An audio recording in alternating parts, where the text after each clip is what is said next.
Equipo.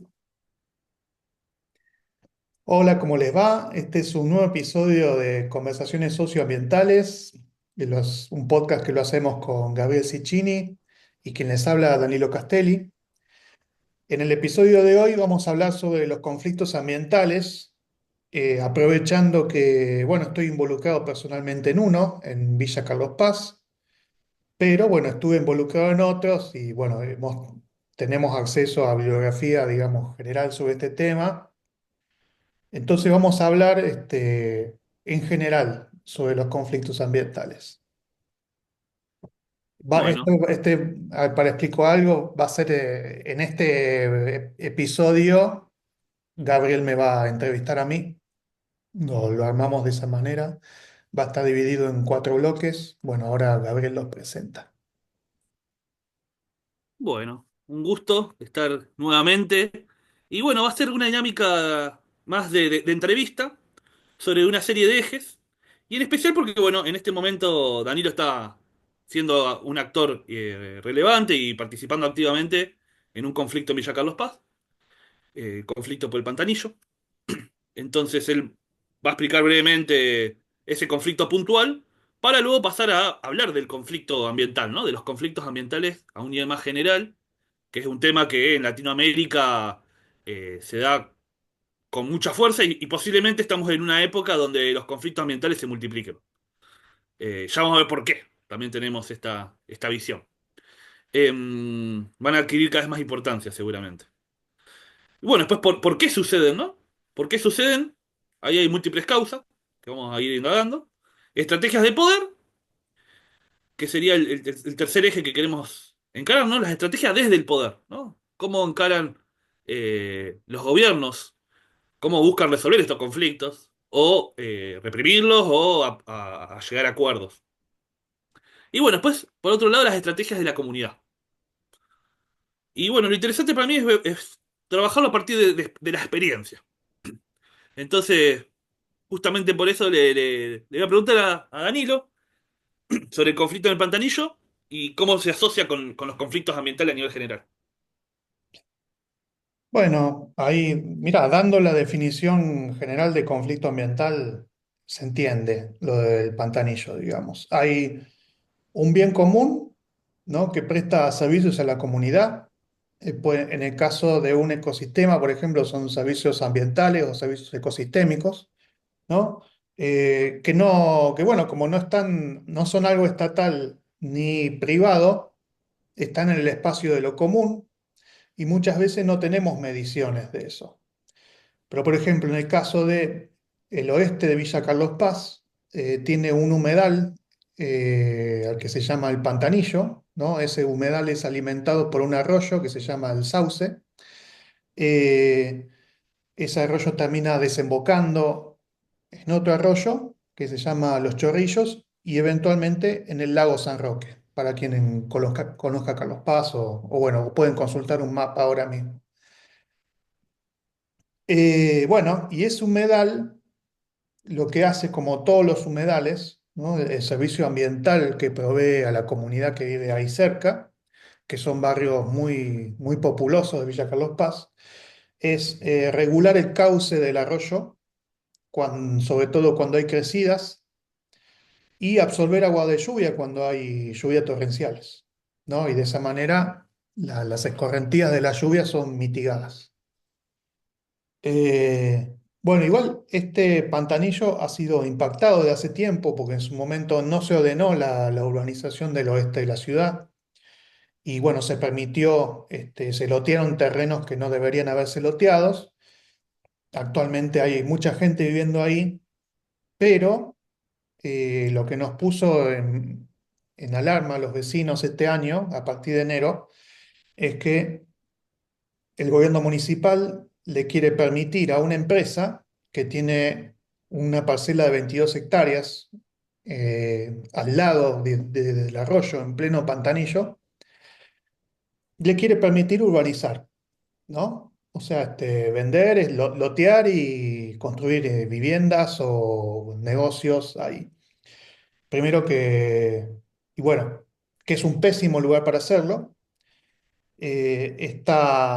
La diferencia ahora es que tenemos estudios hidrológicos de la zona y tenemos estudios geomorfológicos de toda la ciudad, ¿no? O sea, ya tenemos fuentes científicas, el mismo municipio encargó estos estudios que indican que no se tiene que urbanizar ahí, que se tienen que buscar zonas para urbanizar, si se tiene que extender la mancha urbana, se tiene que hacer en zonas que no impacten, no causen inundaciones, ¿no? Y esto es lo que pasaría si se permite lotear encima de un humedal, que sin que toda la población que está debajo del cauce eh, obviamente lo que es cemento, cuando se impermeabiliza el suelo, ¿no? Con una urbanización, absorbe mucha menos agua, entonces toda la población que está debajo tiene mayor riesgo de inundación, ¿no? En caso de crecida o de lluvia torrencial,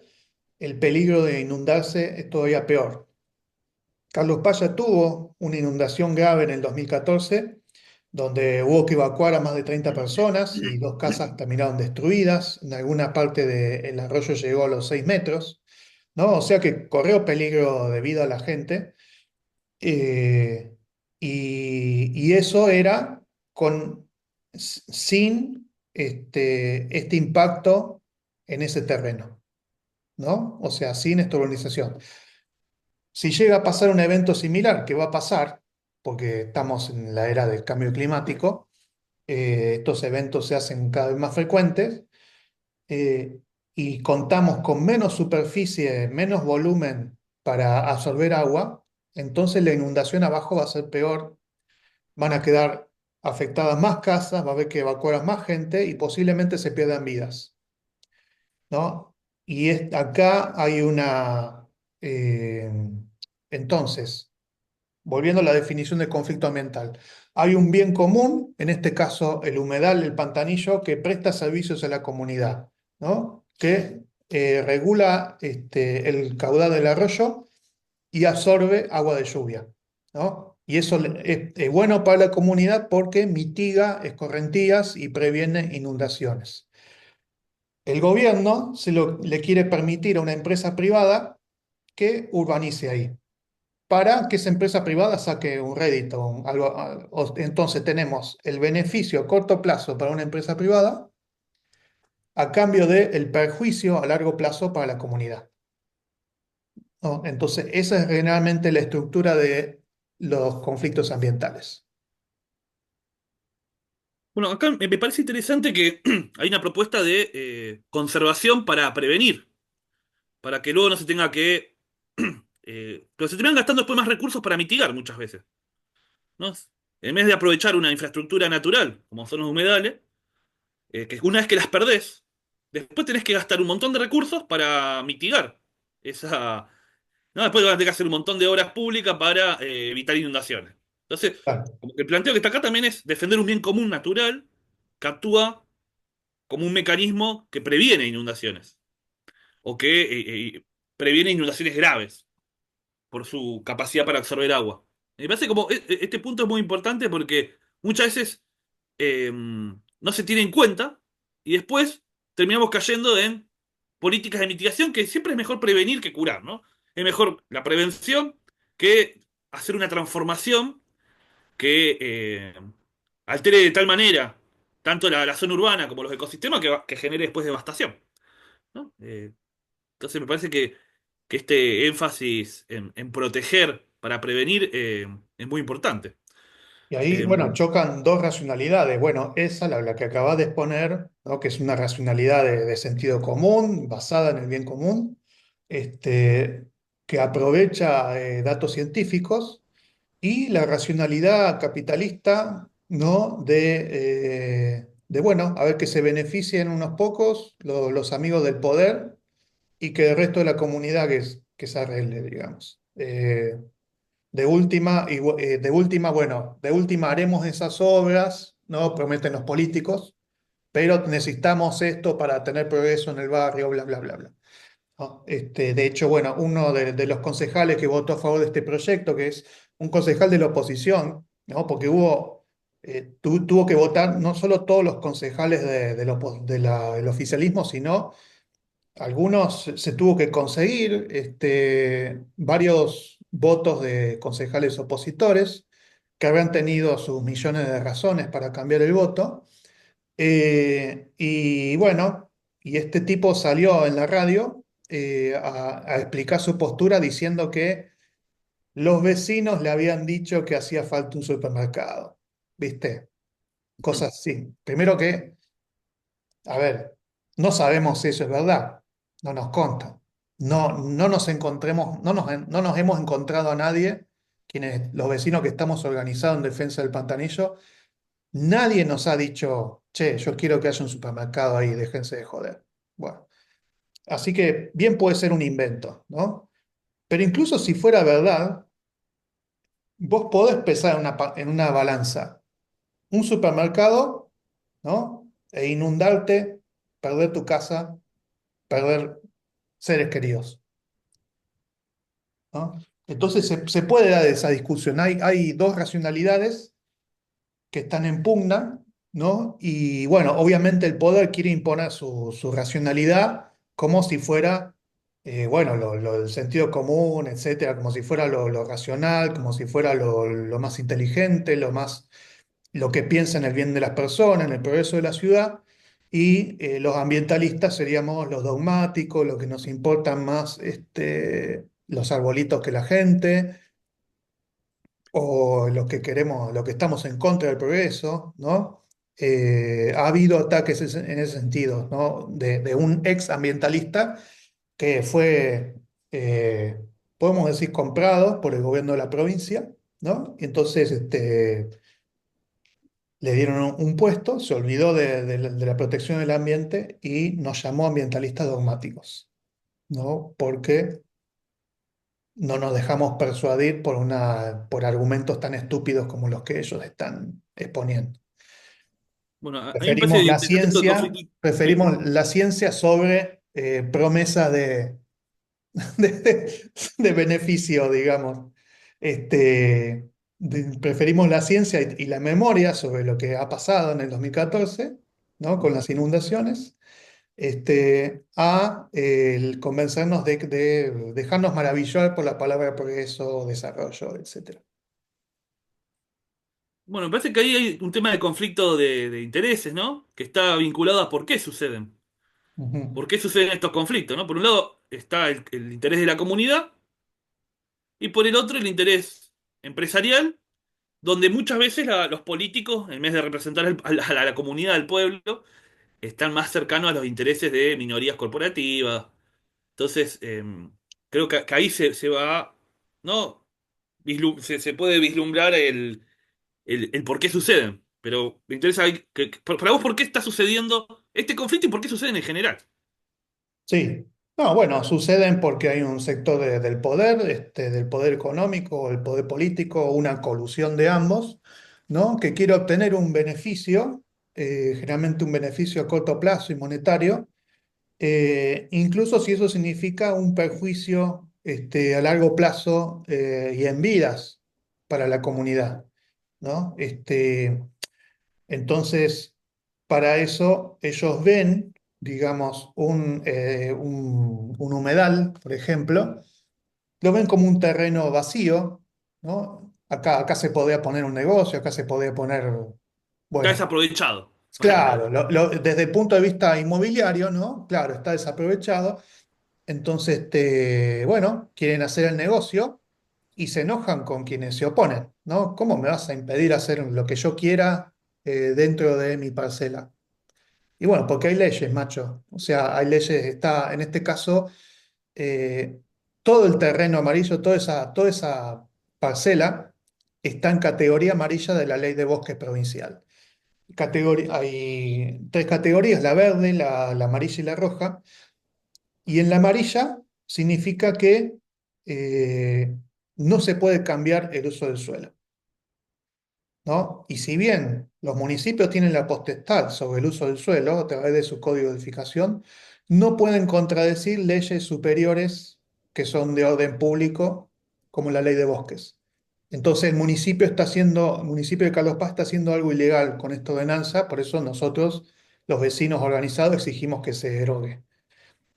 Eh, y claro, cuando fue la audiencia pública, el único que habló a favor del proyecto es uno de los dueños, ¿no? Y atacó a la comunidad diciendo, bueno, con este argumento, ¿cómo me van a impedir hacer lo que yo quiera en mi terreno? ¿No? Ese es el carácter totalitario al que lleva el pensamiento que se centra, que identifica la libertad con la propiedad privada, ¿no? ¿Cómo me vas a impedir hacer lo que yo quiera en mi terreno? Porque cuando, a ver, yo soy dueño de mi casa y yo tampoco puedo hacer lo que quiero en mi lote, ¿no? Si tengo que edificar, tengo que avisar, tiene que ser una edificación autorizada, ¿no? Tengo que ver que no afecta a mis vecinos. A partir de si esa edificación significa más metros cubiertos, va a cambiar los impuestos que yo pago, ¿no? Entonces, no existe esa fantasía. Esa fantasía de que yo puedo hacer lo que quiero en mi propiedad es típico de la gente rica, con contactos con el poder político, a la que le permiten violar leyes impunemente, ¿no? Entonces ya se ceba y se acostumbra y ve cualquier límite como una afrenta, ¿no? Cualquier límite puesto desde el bien común o desde la racionalidad, desde otros intereses que no sean los suyos, lo ve como una afrenta personal. Bueno, entonces el poder político ya estaba prevenido de que lo que estaba haciendo estaba mal, ¿no? De que favorecer a un privado para perjudicar a la comunidad iba a ser resistido, ¿no? Entonces, al momento de aprobar esta ordenanza, lo hizo violando un montón de normas de procedimiento, de cómo se debe aprobar una ordenanza, ¿no? Con doble lectura, con audiencia pública, convocando la audiencia pública con muy poco tiempo para que pocos vecinos se puedan inscribir. Y aunque el 99% de los vecinos se expresó en contra, de los oradores en la audiencia pública se expresó en contra, igual la aprobaron, ¿no? No hay, como este es un cambio en el uso del suelo, tendría que haberse sido convocado un foro de los vecinos, y no se convocó. Y, y bueno, eso es una violación de una norma, no es un delito, no es una violación de la ley, pero te indica que ellos sabían que estaban haciendo algo mal y que les convenía no hacer las cosas al pie de la letra, ¿no? Para evitarse, para aprobar lo más rápido posible, ¿no? Y hacerlo más de atropello. Es una política de hechos consumados. Yo creo que ellos no contaban con la resistencia que hubo en Villa Carlos Paz. Hubo, digamos, bastante ONGs comprometidas con el ambiente y vecinos comprometidos también. Se armó una asamblea que hizo toda esta cuestión pública, ¿no? Que hizo gestiones, que demostró la ilegalidad de la ordenanza, ¿no? Y que ahora estamos exigiendo que se derogue, que estamos movilizando a los vecinos de los barrios afectados. Eh, entonces, bueno, no se la llevó de arriba, pero tenía la intención de hacerlo. Todo esto que estoy contando está detallado en un artículo que se publicó hace poco en la agencia Tierra Viva, que lo vamos a poner en la descripción del video. ¿Qué estrategias vos identificás de parte del poder? ¿Qué tácticas están utilizando para neutralizar a la resistencia? ¿O para tratar de cooptarla? ¿O para imponer su proyecto? Sí, mirá, la estrategia la han tenido sobre todo a la hora de llevar adelante esto, ¿no?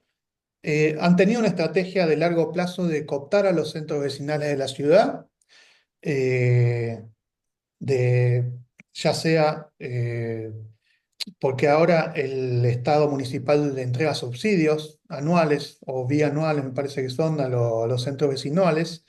Entonces, claro, tiene una herramienta para condicionar cómo votan, cómo se pronuncian. Y además, incluso el oficialismo local ha logrado gobernar centros vecinales, hacer listas, ¿no? Que ganen las elecciones de los centros vecinales. Entonces, quitando los vecinalistas independientes, tiene menos obstáculos. Entonces acá, por ejemplo, si bien hay mucha gente de centros vecinales en la Asamblea de Defensa del Pantanillo, hay muchos otros que no están, ¿no? Y que, bueno, que sabemos que no pueden estar, que han sido amenazados o que le han recordado, bueno, cuál es la lealtad que tienen que tener. Entonces, están, si algunos apoyan, lo hacen como muy discretamente, como no se puede saber que apoyan. Entonces, bueno, primero es esa herramienta, esa estrategia preventiva que ha tenido el poder político municipal de cooptar a o neutralizar reducir la sociedad civil independiente, ¿no? ¿Querés contar un poquito más de los centros vecinales, cómo es su dinámica, cómo se eligen, cómo funcionan? Sí, no, Para saber, son ¿no? vecinos comprometidos con el barrio, ¿no? Ujú. Esto en lo teórico, que bueno, se forman como, tienen una estructura parecida a una ONG, ¿no? Con vocales, presidentes, tesoreros, secretarios, ¿no? Y la idea es que ellos hagan suyos los reclamos del barrio, por ejemplo, que puede ser desde cordón cuneta, seguridad, mejoramiento de plazas y espacios públicos, ¿no? Y que lo lleven, que lo lleven al municipio, ¿no? Y bueno, y que el municipio les responda, ¿no? Como una instancia formal de representación de los vecinos de ese barrio. Y esto ha sido siempre así, y después este partido político que gobierna ahora Carlos Paz ha hecho una ordenanza para regularlos, porque en teoría había habido, qué sé yo, elecciones fraudulentas en algunos, ¿viste? Eh, pero lo hizo de una manera tal que ahora los centros vecinales no son tan independientes como eran antes del poder político.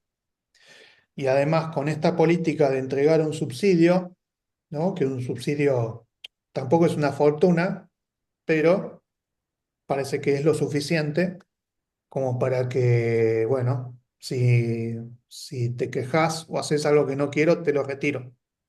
Entonces, acordate a quién le debes lealtad, porque yo soy este, el que te da este subsidio.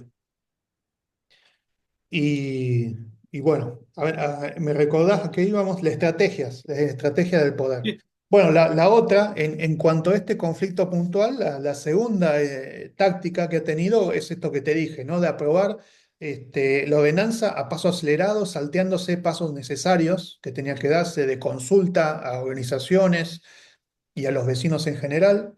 Eh, y, y bueno, y ahora la estrategia es, también te lo adelanté, es demonizar a los vecinos que estamos organizados por este tema, ¿no? Aprovechando el desconocimiento general que hay, que bueno, que nos estamos encargando de mitigarlo, eh, llamándonos, por ejemplo, ambientalistas dogmáticos o gente que está en contra del progreso, ¿no? Fundamentalistas, bueno. Acá todavía no estamos en la fase en que nos empiecen a llamar terroristas y subversivos, ¿no? Pero en otros lugares del mundo sí sucede eso con los ambientalistas. Eh, y bueno, por ahora ha sido eso. Y después estrategias de dilación, ¿no? Por ejemplo, hemos presentado notas tanto al Ejecutivo Municipal como al Consejo exigiendo la derogación de esta ordenanza. No tenemos respuestas, no hay respuestas. Nos hemos reunido con el defensor del pueblo. Carlos Paz tiene un defensor del pueblo electo por voto popular, que bueno, que es, en este caso es también ha sido una estrategia preventiva del oficialismo que ese cargo sea ocupada por gente amiga del partido gobernante. Entonces no le va a causar muchos problemas. Y bueno, este es el caso con el defensor del pueblo actual. Igual nos fuimos a reunir para agotar esa instancia. Prometió que nos iba a responder en 2 semanas, formalmente. Bueno, no lo hizo, ¿no? Eh, Pero bueno, esa sería hasta ahora la estrategia del poder. Eso ha sido hasta ahora la carta que han mostrado. Bueno, y qué tácticas y acciones y forma de organización, ¿no? Se están dando la comunidad que lucha contra este avance de negocio inmobiliario. Bueno, la primera fue reunirnos, hacer reuniones abiertas, ¿no? Donde quienes estuvieron adentro de un organismo que se llama el Consejo de Planificación, ¿no? Donde se decide, donde por primera vez se tiene que presentar todos los proyectos que afecten el uso del suelo, ¿no? Entonces ahí nos contaron toda la historia de todas estas irregularidades de las que te hablé antes, ¿no? A la hora de aprobar la ordenanza. Eh, También esta empresa que es propietaria de esa parcela tiene una historia de entrar a desmontar así, entrar máquinas y desmontar sin ninguna autorización, ¿no? Incluso trabajando de noche, incluso durante la pandemia, ¿no? Y entrar a desmontar y construir así de pecho, sin ningún, o sea, cosa que ningún vecino puede hacer, ¿no? Pero bueno, este tiene coronita. Eh, y bueno, entonces primero es una nivelación de conocimientos, ¿no? Reuniones generales donde por lo menos todos tenemos los hechos básicos claros. Y lo segundo es empezar a tener una estrategia de comunicación, ¿no? Crear un sello, por ejemplo, un nombre, en este caso la Asamblea del Pantanillo o en defensa del Pantanillo. Se hizo una bandera, o que ya sale en la foto de todas nuestras reuniones, que dice el Pantanillo no se toca. Eh, bueno, se creó un Instagram para publicar las novedades. Después se creó un blog. Publicamos este artículo de que te hablaba en la agencia Tierra Viva para divulgar la cuestión, ¿no? Y el paso siguiente es empezar a volantear en el barrio, ¿no? Haciendo un trabajo bien casa por casa, casi incluso. Que bueno, va a ser agotador, pero bueno, necesario. Se ha demostrado, digamos, en otras luchas ambientales que hubo en la zona, ese método dio muy buenos resultados, ¿no? Porque se combatió la desinformación que da el poder político y sus medios de comunicación que son adictos, ¿no? Porque también este gobierno también se ha procurado después de más de 12 años de estar en el poder, un buen blindaje mediático, ¿no? Sobre todo en los medios locales. Eh, entonces, uno tiene que tener la paciencia de contradecir toda esa narrativa y decir, mira, no, la cosa es así, y si este proyecto avanza, a vos te va a perjudicar de esta manera y desde otra, ¿no? Entonces, el trabajo con las escuelas también, porque tristemente este mismo gobierno, como yo te dije que había financiado los estudios científicos del lugar, ¿no? Los estudios que dicen que hay que preservar, que no hay que urbanizar, los pagó este mismo gobierno. Y este mismo gobierno también ayudó a que se ejecutaran proyectos de educación ambiental en las escuelas que están cercanas al Pantanillo, ¿no? Eh, e incluso le dio un reconocimiento a un investigador y docente que encabeza ese proyecto, ¿no? El mismo gobierno que le da el reconocimiento y que ha gastado recursos para educar, ¿no? A la población sobre la importancia del pantanillo, ahora quiere permitir la destrucción del pantanillo. Tenemos esa cuestión. Entonces también vamos a tener un trabajo con las escuelas, con los docentes y con los padres con los chicos, con los estudiantes y con los padres de los estudiantes, muchos de ellos que viven por la zona, ¿no? Bueno, para que se concienticen, ¿no? Y se movilicen. Eh, entonces, y después, bueno, con los medios que nos dan bolilla, ¿no? Una estrategia de comunicación bien seria, ¿no? Diciendo, dando las pruebas de lo que decimos, ¿no? Y bueno, si sabemos que del otro lado mienten con las pruebas de que es mentira lo que están diciendo, ¿no?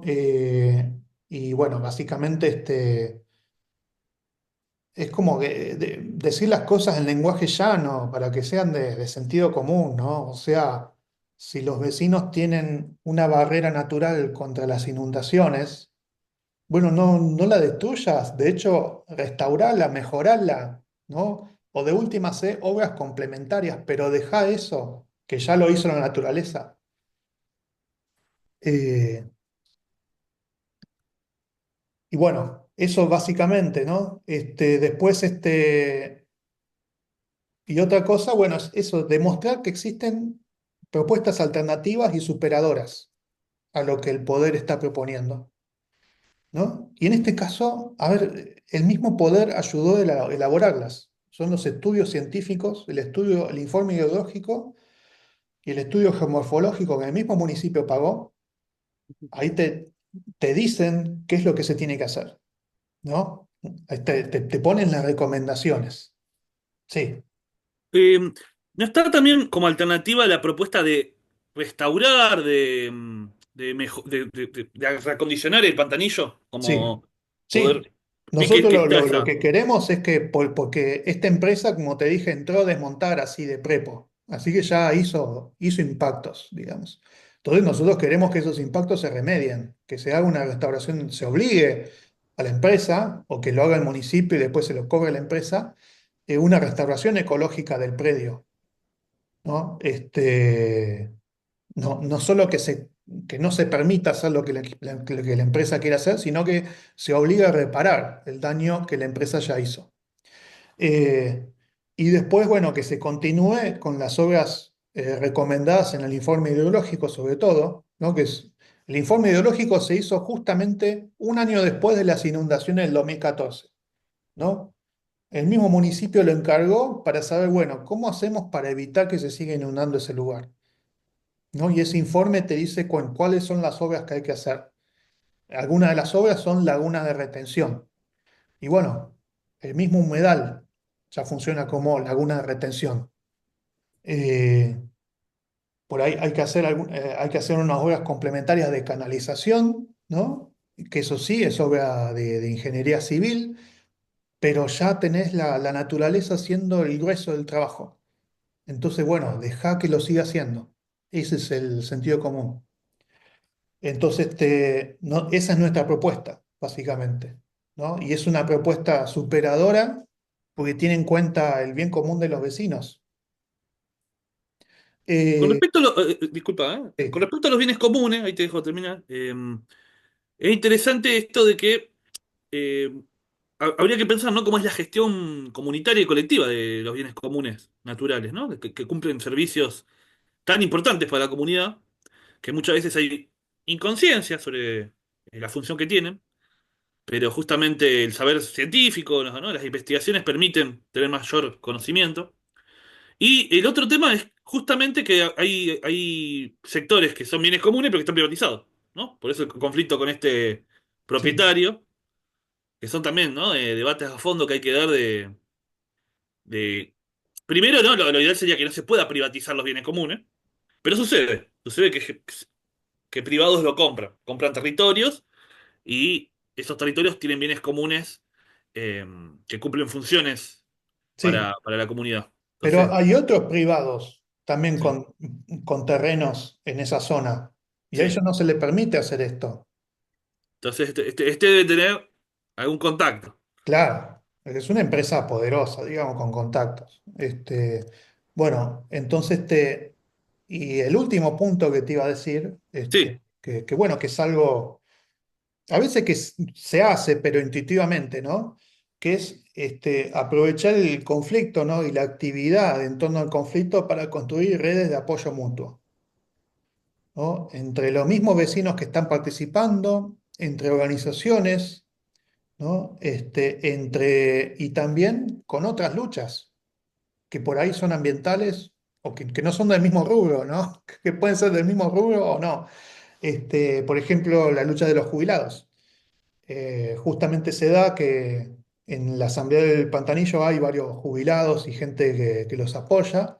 Acá también hay típicamente una manifestación todos los miércoles, ¿no? Y bueno, se da hay un ambiente de camaradería con los jubilados en la Asamblea. Y bueno, y pueden no ser los únicos, ¿no? Porque a lo mejor otra lucha paralela es para que los centros vecinales recuperen su independencia del municipio, ¿no? Su independencia política.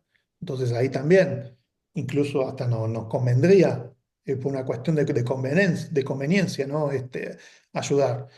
Eh, entonces, todo eso son lazos, a veces se forman incluso amistades a partir de esto, que perduran independientemente de cómo, de si la lucha termina y cómo termina, ¿no? Porque podemos perder, ¿no? Luchamos para ganar, pero podemos perder. El tema es que incluso si perdemos, ganamos estos lazos de apoyo mutuo que son muy importantes a largo plazo, ¿no? Porque incluso la asamblea esta existe porque ya había lazos de apoyo mutuo que existían desde antes. ¿No? Entonces, y gracias a eso se pudo dar un salto cualitativo a esta asamblea, ¿no? Que convoca cada vez más gente. Eh, y en la que hay gente muy capaz, ¿no? Para manejar comunicación o para hacer notas formales, ¿no? O para dar entrevistas, para hacer flyers. Y bueno, el próximo miércoles, por ejemplo, damos una charla online que va a quedar grabada sobre, bueno, la importancia de la vegetación en las cuencas, ¿no? Y aplicado también, es algo general, pero aplicado a la zona del Pantanillo. Y la va a dar una ingeniera agrícola. Entonces también estamos produciendo ese conocimiento, ¿no? Bueno, es, es por lo que se luchó en la reforma universitaria, ¿no? Es para que los profesionales que son formados gracias al esfuerzo de la comunidad después devuelvan a la comunidad en forma de conocimiento, ¿no? Todo ese esfuerzo, ¿no? Con conocimiento orientado al bien común. Y bueno, este es el caso con muchos profesionales que son parte de la asamblea. Bueno, una preguntita más que es, ¿qué lazos tienen con otras asambleas que están con problemáticas similares, ¿no? Yo, por ejemplo, en un momento estudié los que defendían los humedales de zona sur de Buenos Aires, ¿no? De Quilmes, Avellaneda. En esa zona se dan movimientos importantes. También había en zona norte de Buenos Aires, se dieron varios movimientos de defensa de humedales. Em, ¿Cómo tuvieron alguna articulación con otras asambleas ambientales o movimientos que actualmente están resistiendo en el país? También los avances inmobiliarios. Todavía no. Una buena pregunta, es una buena sugerencia incluso, te diría.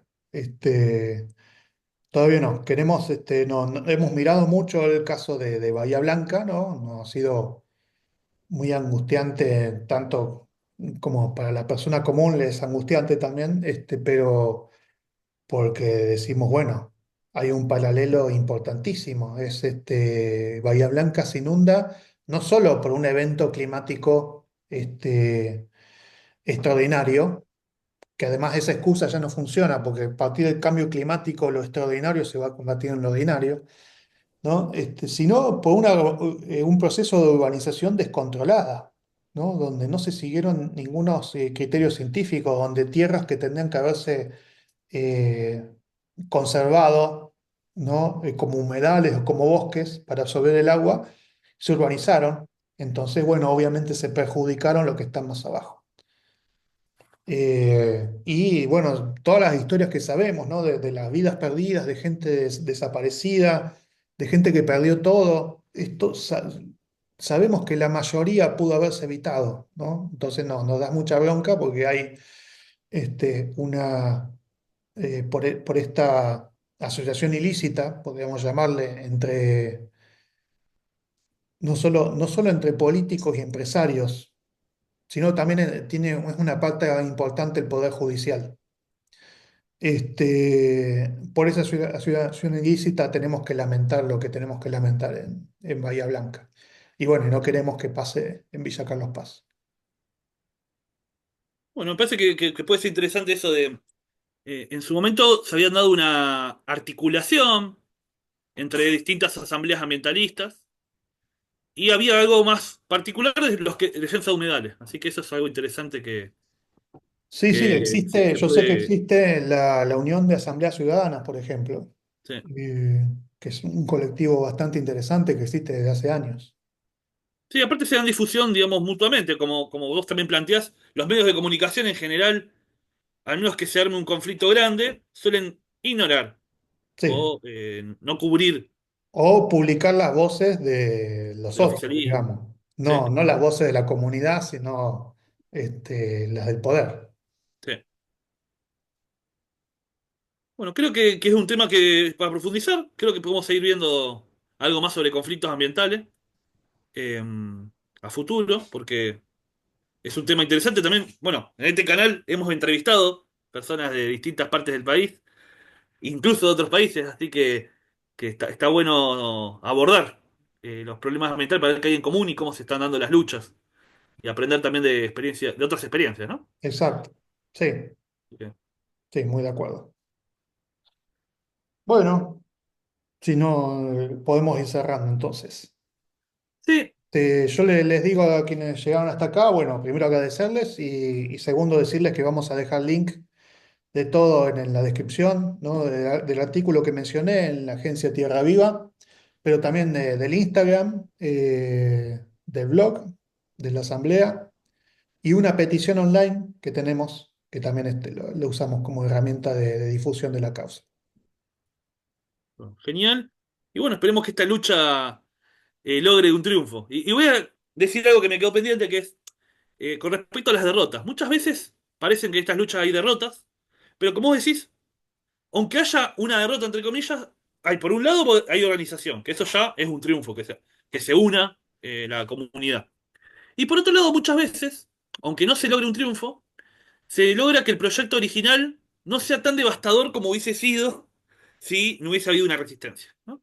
Ujú. Porque muchas veces en estas se termina dando una salida negociada, ¿no? Sí, sí, no, Entonces, o capaz incluso, construyen, pero van a sí, tener que construir sabiendo que van a estar controlados, sí, sabiendo que van a tener una comunidad que va a estar atenta a que no hagan desastre, sí. a que no se excedan, a que haya límites claros.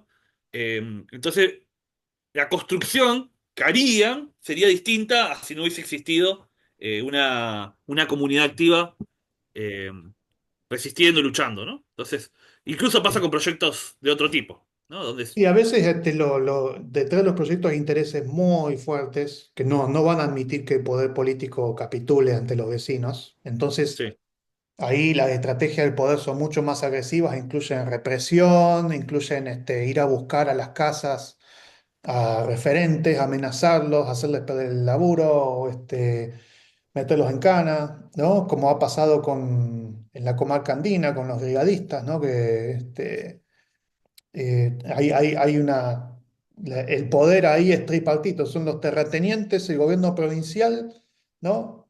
Y el poder judicial, ¿no? Que el poder judicial en vez de ocuparse de detener a los que prendieron los fuegos, ¿no? Fueron a detener a los que apagan los fuegos.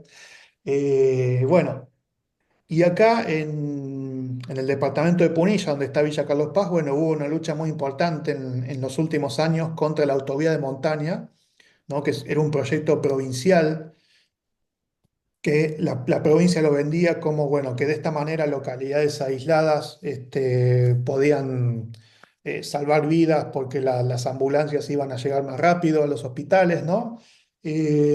O que iba a traer desarrollo. Y en realidad detrás de todo esto hay todo un circuito de exportación de materias primas, ¿no? O sea, es un proyecto que es una infraestructura pensada a favor del extractivismo, no a favor de quienes viven acá. Y bueno, y ahí hubo mucha resistencia en varias localidades. Hubo bueno, una audiencia pública que duró como 2 días, donde los únicos que hablaron a favor eran evidentemente comprados por los intereses, ¿no? Eh, y bueno, esa lucha se perdió, pero como decís vos, primero que quedaron lazos de apoyo mutuo, ¿no? Quedó una experiencia de la cual aprender. Eh, y segundo, que el poder tiene cosas pensadas a largo plazo, ¿no? Dice, bueno, primero empezamos con esto, después con esto, después con esto. Ahora, si cuando dan el primer paso enfrentan una resistencia muy fuerte, por más que tengan éxito en consolidar el primer paso, para el segundo paso lo tienen que pensar más, ¿no? Ya no van a poder hacer todo lo que quieren en el plazo que querían. Por lo menos lográs atrasarlos. Entonces, bueno, en ese sentido, nosotros tenemos conciencia acá de que, bueno, se puede perder, pero si esto hubiera pasado sin resistencia, después le permitían organizar a otro y a otro y a otro y a otro, ¿no? Sí. Entonces, Tiene un costo político. Es importante que tenga un costo político. sí, Es relevante. No es un dato menor. Porque si tiene un costo político negativo, por más pro extractivista que sea o pro negocio inmobiliario que sea el gobierno, va a tener que pensarlo, porque si no, está en riesgo su continuidad. sí, Entonces, exacto, muchas veces, estos grupos que lo único que les interesa es perpetuarse en el poder, van a tener que pensar que hacer ese tipo de negociados no los va a favorecer para perpetuarse en el poder, sí. ¿no? Y aparte, Bueno, bueno, esto, ir acumulando fuerza para que haya una alternativa desde abajo. exacto, sí, sí, estoy muy de acuerdo. Bueno, Bueno, pienso que con eso se puede cerrar, ¿no? Con la idea de que hay que claro. construir una alternativa desde abajo. Sí, sí, y hay que empezar a ver la política desde, bueno, a ver, ¿qué políticos se juegan por el bien común? ¿No? A ver, ¿cuándo la oposición no es oposición? ¿No? Como en este caso, Y ¿no? también ver esto, ¿no? Como un gobierno que parecía ambientalista en algunos aspectos, se termina transformando en un gobierno que prioriza los negocios, Sí, eh, negocios que destruyen el ambiente. exacto. Ver eso, que esas dinámicas se dan, ¿no? Son dinámicas que se dan propias de los que ocupan posiciones de poder. Que Bueno, no está exento ningún gobierno. Entonces eso hay que saberlo. Siempre sí, puede sí, suceder sí, que a sobre medida todo que un llega esta gobierno que se posición, eterniza en el poder sí, termina adquiriendo cualidades corruptas, autoritarias, el poder corrompe, ¿no? sí. Entonces, estar mucho en este lugar de poder termina haciendo que priorices tu supervivencia política a el bien del vecino que en algún momento te interesó, ¿no? Y bueno, es el caso de este muchacho que gobierna Carlos Paz. Bueno, Así muchas que bueno, gracias. nos vemos en el próximo episodio. Nos vemos.